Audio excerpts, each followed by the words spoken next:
પ્રતાપનગરથી છોટાઉદેપુરમાં સવારે 8 વાગ્યાની જતી ટ્રેન 34 મિનિટ લેટ પડી. સિગ્નલમાં ખામી સર્જાતા ટ્રેન લેટ પડી હતી. ડભોઈ મોડલ ફાર્મ પાસે સિગ્નલમાં ખામી સર્જાઈ હતી. ટ્રેન લેટ થતા પ્રતાપનગર વડોદરાથી છોટાઉદેપુર અપડાઉન કરતા અનેક મુસાફરો અટવાયા હતા. મવડી ભાગોળ પાસે રેલવે ફાટક નંબર 21 ઉપર ટ્રાફિક જામના દ્રશ્યો સર્જાયા હતા. 34 મિનિટ લેટ થવાના કારણે રોજિંદા અપડાઉન કરતા વિદ્યાર્થીઓ, મુસાફરો તેમજ નોકરિયાત વર્ગ મુશ્કેલીમાં મુકાયા. ચોમાસા દરમિયાન સમયમાં સવારમાં ખામીઓ સર્જાતી હોય છે.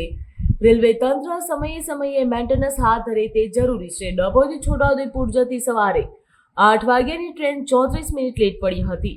ડભોઈ મોડલ ફોર્મ પાસે સિગ્નલમાં ખામી થઈ હતી. તેના કારણે ટ્રેન લેટ પડતા રેલવે દ્વારા જણાવવામાં આવ્યું હતું કે પ્રતાપનગરથી છોટાઉદેપુર અપડાઉન કરતા નોકરી ધંધે શાળાઓએ લોકો અટવાયા હતા. ડભોઈથી જ લેટ પડી હતી ગાડી તેમજ મોડલ ફોર્મ સુધી 10ની સ્પીડમાં ગાડી ચલાવવામાં આવી હતી. ત્યારબાદ રેગ્યુલર ગાડી સ્પીડમાં ચાલતી હતી. હાલ ચોમાસાનો સમય છે, વારંવાર તકલીફનો સામનો કરવો પડી રહ્યો છે.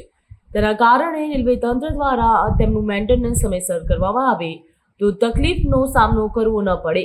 ડભોઈ મવડી ભાગોળ પાસે આવેલા રેલવે ફાટક નંબર 21માં ટ્રેન પ્લેટ હોવાના કારણે ટ્રાફિક જામ સર્જાયો હતો. 34 મિનિટ ટ્રેન લેટ હતી. સિગ્નલની ખામી અને ફાટક બંધ થવાના બનાવો વારંવાર બની રહ્યા છે. છતાં પણ તંત્ર દ્વારા કોઈ પણ પ્લાન કરવામાં આવ્યો નથી. તંત્ર દ્વારા કોઈ કામગીરી પણ કરવામાં આવતી નથી.